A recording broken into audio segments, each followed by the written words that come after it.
کھاتا پیتا ہے. اگر اللہ نے نبی بھیجنا ہوتا تو کسی فرشتے کو بھیجتے. کبھی کہتے کہ یہ جادوگر ہے، کبھی کہتے کہ یہ شاعر ہے، کبھی کہتے کہ یہ اس کے پریشان خواب ہیں، اور کبھی کہتے کہ یہ قرآن اس نے اپنے دماغ سے بنا لیا ہے جادو کے زور سے، اور کبھی کہتے کہ اسے کوئی آ کر سکھلاتا ہے. یہ شروع کی تمام آیات میں کفار مکہ جو الزام عائد کرتے تھے نبی صلی اللہ علیہ وسلم پر، ان کا تذکرہ ہے. چنانچہ اس سورہ مبارکہ میں 18 نبیوں کے نام لے کر ذکر کیا گیا کہ وہ سب بھی بشر تھے، انسان تھے، کھاتے پیتے تھے، اور موت کا سامنا بھی ان کو کرنا پڑا. نیکیوں کا کام بڑھ چڑھ کر کرتے تھے، نماز ادا کرتے تھے، زکوٰۃ ادا کرتے تھے، اور سچے اور اعلیٰ کردار کے حامل اور صبر و استقامت کے پیکر تھے. اس لیے اللہ سبحانہ و تعالیٰ کی یہ سنہ مبارکہ ہے، اللہ کا یہ طریقہ ہے کہ اللہ انسانوں میں انسانوں ہی کو اپنا پیغامبر بنا کر بھیجتا ہے. اور اگر کہیں ایسا ہوتا کہ کسی فرشتے کو نبی بنا کر بھیجا ہوتا تو یہی لوگ پھر کہتے کہ یہ تو فرشتہ ہے، اس کو ہم کیسے یعنی اس کی تقلید کریں. اس سورہ مبارکہ میں کچھ خاص آیات جو ہیں، جیسے آیت نمبر 10 میں اللہ سبحانہ و تعالیٰ فرماتے ہیں کہ ہم نے تمہاری طرف وہ کتاب نازل کی ہے جس میں تمہارا ذکر ہے، کیا تم غور نہیں کرتے؟ تو علماء کہتے ہیں کہ اس سے مراد یہ ہے کہ ہر شخص کا انفرادی طور پر قرآن مجید میں تذکرہ ہے، میرا اور آپ کا. تو ہر شخص کو چاہیے کہ اپنے آپ کو قرآن میں تلاش کرے کہ اس کا ذکر کہاں ہے اور وہ کن لوگوں کی صف میں کھڑا ہے. اگر تو وہ اللہ سبحانہ و تعالیٰ کا ڈر رکھنے والا، اللہ کا ذکر کرنے والا، اللہ کے قرآن سے اور اللہ کے دین سے محبت کرنے والا، تو مومنین اور متقین میں اپنا تذکرہ تلاش کرے. اور آپ دیکھیے کہ کفار کی صفات، اسی طرح جو منافقین کی صفات ہم پیچھے پڑھ کے آئے ہیں، تو یہ سارے ایسے کیٹیگریز ہیں جس میں انسان کو اپنے آپ کو تلاش کرنا چاہیے کہ وہ کن لوگوں میں شامل ہے. اسی طرح اللہ سبحانہ و تعالیٰ نے آیت نمبر 30 پہ فرمایا کہ یہ زمین اور آسمان پہلے آپس میں جڑے ہوئے تھے، تو پھر اللہ نے ان کو جدا جدا کر دیا. یہ جو آج کل کی بگ بینگ تھیری ہے سائنٹیفک، جو سائنٹیفکلی قرآن کی تفسیر کرتے ہیں، وہ اس آیت کو پھر اس کانٹیکس میں لیتے ہیں بگ بینگ کے. اسی طرح آیت نمبر 80 میں جہاں باقی انبیاء کا تذکرہ ہے اور ان کی زندگیوں کے حوالے سے بات ہے، اسی طرح داؤد علیہ السلام کے بارے میں بتایا گیا کہ جنگی ہتھیاروں کی پہلی فیکٹری حضرت داؤد علیہ السلام نے جو ہے وہ لگائی تھی. ابراہیم علیہ السلام کا ایک ڈیٹیل تذکرہ ہے کہ کیسے انہوں نے پے در پہ آزمائشوں کا جو ہے وہ سامنا کیا، اور اللہ سبحانہ و تعالیٰ کی طرف سے جو ان کے اوپر مختلف وقت میں امتحان ڈالے گئے، ان کو کیسے کامیابی سے انہوں نے پورا کیا اور اللہ سبحانہ و تعالیٰ کے خلیل کے عہدے پر فائز ہوئے. اسی طرح آیت نمبر 96 میں بتایا گیا ہے کہ قیامت کے قریب یاجوج اور ماجوج کا خروج ہوگا. اور پھر اسی طرح آیت نمبر 105 پہ دیکھیے کہ مسلمانوں کو اقتدار اور غلبے اور فتح کی خوشخبری سنائی گئی ہے. واضح رہے کہ اس آیت مبارکہ کا نزول اس وقت میں ہوا جس وقت مسلمانوں پر زمین تنگ کر دی گئی تھی اور شدید تکلیفوں میں مسلمان تھے، اور جو بائیکاٹ والی اور ان کا مقاطعہ اور ان سے جو ہے اس طرح کا سلوک کیا جا رہا تھا کہ یا تو یہاں سے یہ نکل جائیں یا یہ ختم ہو جائیں یا اپنے مذہب کو چھوڑ دیں. اور ایسی حالت میں اللہ سبحانہ و تعالیٰ کی طرف سے تھپکیاں دی جا رہی ہیں، تسلیاں دی جا رہی ہیں کہ آخر میں فتح تمہیں ہی نصیب ہوگی. اسی طرح نبی صلی اللہ علیہ وسلم کو ساری دنیا کے لیے رحمت قرار دے کر آپ پر ایمان لانے کی دعوت دی گئی کہ جو پیغام، جو میسیجز پچھلے تمام انبیاء لے کر آئے وہی نبی صلی اللہ علیہ وسلم کو دے کر بھیجے گئے. جیسے تمام انبیاء توحید اور آخرت کی دعوت دیتے رہے، آخری رسول محمد مصطفیٰ صلی اللہ علیہ وسلم اسی دعوت کے ساتھ جو ہے وہ دنیا میں آئے ہیں، اور اپنے تمام جو پچھلے سابقہ انبیاء ہیں انہی کے اس میسج کو آگے لے کر جانے والے ہیں، اور رحمت للعالمین ہیں. چنانچہ جو بھی ان کو جھٹلائے گا اور ان کی بات کو قبول نہیں کرے گا، اس کو جو ہے وہ ہلاک کر دیا جائے گا، اور غلبہ اور اقتدار نبی صلی اللہ علیہ وسلم کے ماننے والوں کو حاصل ہوگا. سورۃ الحج، سورہ حج 22ویں سورت ہے، اور یہ سورہ مبارکہ مدنی بھی ہے اور مکی بھی ہے. اس سورہ مبارکہ کی پہلی 24 آیات ہجرت سے پہلے 13 نبوی میں، یعنی نبوت کا جو آخری سال تھا مکہ مکرمہ میں، تب نازل ہوئیں، اور بقیہ 54 آیات ہجرت کے فوراً بعد مدینہ منورہ میں نازل ہوئیں. اسی لیے اس سورہ مبارکہ میں مدنی اور مکی دونوں کلرز آپ کو ملیں گے. یہ جو سورہ مبارکہ ہے یہ اس لحاظ سے بہت اہم ہے کہ یہ پہلی وہ صورت تھی جس میں مسلمانوں کو دفاعی جہاد کا، یعنی اپنے آپ کو ڈیفنس، اپنے ڈیفنس کے لیے قتال کرنے کا یا جہاد کرنے کا یا جنگ کرنے کا حکم دیا گیا تھا۔ اور چونکہ 13 سال کی تبلیغ اور پھر اس کے بعد ظلم و ستم اور جو ان کے جو شدید تکلیفیں تھیں اہل مکہ اور کفار مکہ کی طرف سے، اس کو برداشت کرنے کے بعد اب اسلامی تحریک ایک نئے دور میں داخل ہوئی تھی کہ اللہ کی طرف سے ان کو مدینہ منورہ میں ایک ٹھکانہ فراہم کیا گیا تھا جہاں اسلامی ریاست کی بنیاد پڑی تھی۔ تو اس حوالے سے پھر خاص طور پر احکامات ہیں کہ اب تم نے، کیونکہ اس سے پہلے حکم تھا کہ اپنے ہاتھوں کو روکے رکھیں، حملہ نہ کریں، ان کی برائیوں کا جواب جو کفار مکہ ہیں، جو قریش مکہ ہیں، چاہے وہ جو بھی کر رہے ہیں، ان کا جواب تلوار سے نہ دیں۔ اس سورہ مبارکہ میں اب چونکہ مسلمانوں کے پاس کمپلیٹ اتھارٹی آ گئی تو اب ان کو اجازت دی جا رہی ہے کہ یہ جو کفار مکہ کرتے پھر رہے ہیں تو ان کے خلاف اب تمہیں تلوار اٹھانی ہے۔ چنانچہ مسلمانوں کو اطاعت، عبادت، دعوت و تبلیغ، جہاد اور قتال اور اسلامی حکومت کے قیام کے مقاصد کو یاد رکھنے کی ہدایت سورۃ الحج میں آپ کو ملے گی۔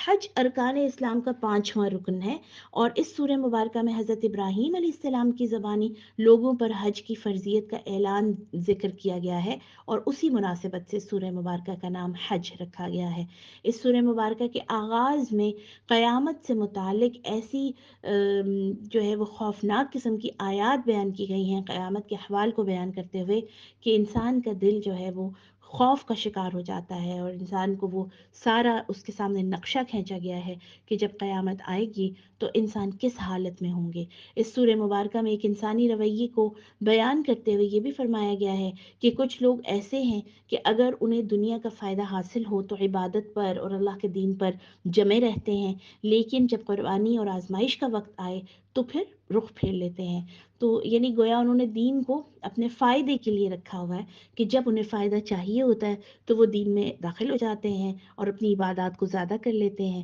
لیکن جب اپنا فائدہ یا اپنا کام ختم ہو جاتا ہے تو پھر ایک نظر انداز کرنے والا اور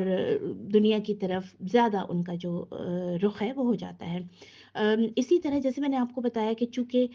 اس کا جو نزول ہے خاص طور سے اس کی کچھ آیات کا وہ مدینہ منورہ میں ہوا، تو اس سورہ مبارکہ میں جا بجا مسلمانوں کو اور قریش کے درمیان ایک تقابل پیش کیا گیا ہے اور یہ بتایا گیا ہے کہ مسلمانوں میں اور جو اہل مکہ ہیں یا کفار مکہ ان میں کیا فرق ہے۔ قریش کی جو قیادت ہے، جو کہ یہ جن کا کہنا تھا کہ ہم حضرت ابراہیم علیہ السلام کی لیگسی کو فالو کر رہے ہیں، ان کی راستے کو فالو کر رہے ہیں، تو بتایا یہ جا رہا ہے کہ تم صرف اور صرف حاجیوں کو پانی پلانے اور خانہ کعبہ کی جو دیکھ بھال کرنے میں لگے ہوئے اور اس کو ہی تم ابراہیم علیہ السلام کی میراث یا ان کا رستہ سمجھ رہے ہو، حالانکہ نیکی یہ نہیں ہے، اور توحید کے بجائے شرک اور آخرت پر تمہارا یقین ہے، اور اسی طرح نماز، طواف اور حج میں بھی بدعتوں کو جگہ دے چکے ہو۔ تو یہ ساری چیزیں جو ہیں یہ تمہارے جرائم میں شامل ہو رہی ہیں۔ یہ تم حضرت ابراہیم کے راستے کو فالو نہیں کر رہے، بلکہ تم نے اپنی معیشت کو بہتر بنانے کے لیے یہ ساری چیزیں، یعنی اپنی مالی حالت کو بہتر بنانے کے لیے یہ ساری چیزیں ابراہیم علیہ السلام کے نام سے، یعنی یہ کہتے تھے کہ ابراہیم علیہ السلام نے چونکہ حج کا حکم دیا تھا نا، ان کے تھرو آیا تھا، تو ان کا یہ کہنا تھا کہ یہ سارے کام ابراہیم علیہ السلام کے یعنی ان کی سنت کو ہم فالو کرتے ہوئے کر رہے ہیں۔ تو ان کو یعنی قریش مکہ کو اور جو کفار مکہ ہیں ان کو ان کے جرائم گنوائے جا رہے ہیں اس سورہ مبارکہ میں، اور ان کو بتایا جا رہا ہے کہ تمہارے اندر خوف خدا اور خوف آخرت یہ دو ایسی چیزیں ہیں جو مسنگ ہیں۔ اگر یہ چیزیں نہیں ہیں تو چاہے تم کتنا ہی خانہ کعبہ کی دیکھ ریکھ کرو اور حاجیوں کی جو ہے ان کو ہوسٹ کرو، ان کی مہمان نوازی کرو، ان کو پانی پلاؤ، تمہارے یہ کام تمہیں اللہ کے عذاب سے بچا نہیں سکیں گے۔ اور اسی طرح نبی صلی اللہ علیہ وسلم کو اللہ سبحانہ و تعالیٰ کی طرف سے تسلی اس سورہ مبارکہ میں، چونکہ میں نے آپ کو بتایا کہ اس کی کچھ آیات مکہ کے اس دور میں نازل ہوئی تھیں جو شدید مشکلات کا دور تھا، تو ان کو اس چیز کا جو ہے اس چیز سے تسلی دی جا رہی ہے کہ یہ جو قریش مکہ ہیں اور کفار مکہ ہیں جنہوں نے خود کو خانہ کعبہ کا جو ہے وہ وارث سمجھا ہوا ہے اور یہ اپنے آپ کو متولی سمجھ رہے ہیں خانہ کعبہ کے، یہ چیز ان کو اللہ کے جو عذاب ہے اس سے بچا نہیں سکے گی۔ اور مسلمانوں کو انشاءاللہ عنقریب فتح نصیب ہوگی۔ اس سورہ مبارکہ میں مقاصد جہاد بھی بتائے گئے ہیں کہ جہاد کرنا کیوں ہے۔ اسی طرح 4 اہم ذمہ داریاں مسلمانوں پر عائد کی گئیں اس سورہ مبارکہ میں، جن میں نماز، زکوٰۃ، امر بالمعروف اور نہی عن المنکر شامل ہے۔ اسی طرح جیسے میں نے آپ کو بتایا کہ پہلی بار جہاد یا قتال کرنے کا حکم ہے، تو قتال کے جواز کا بیان آپ کو اس سورہ مبارکہ میں ملے گا کہ کیوں اللہ سبحانہ و تعالیٰ اب یہ حکم دے رہے ہیں اور اس کا پھر تمہیں کتنا بڑا فائدہ ہوگا۔ اسی طرح یہ بتایا گیا کہ تمہارا نام مسلمان ہے، لہٰذا مسلمانوں کے علاوہ باقی جو نام ہے اپنی امت کو نہ دو، کیونکہ یہ نام تمہارے اندر انتشار پھیلائیں گے۔ اور ہم جانتے ہیں کہ یہی وجہ ہے آج بھی ہمارے درمیان انتشار کی، کہ ہم نے اپنا نام مختلف قومیتوں کے نام پر اپنا تعارف رکھ لیا، مختلف جو مسالک ہیں ان کے نام پر اپنا تعارف رکھا، اور جو ہمارا ایک تعارف اللہ سبحانہ و تعالیٰ نے ہمیں دیا تھا، مسلمان، اسلام کو فالو کرنے والا، نبی صلی اللہ علیہ وسلم کی امت، اس کو ہم نے پیچھے کر دیا ہے۔ چنانچہ اسی طرف اشارہ ہے کہ اگر تم نے اپنے آپ کو مسلمان کے نام سے یاد رکھا اور اللہ کی رسی کو مضبوطی سے پکڑ لیا، تو تم ہی وہ لوگ ہو جن کو فتح دنیا اور آخرت کی نصیب ہوگی۔ وما علینا الا البلاغ۔ السلام علیکم ورحمۃ اللہ۔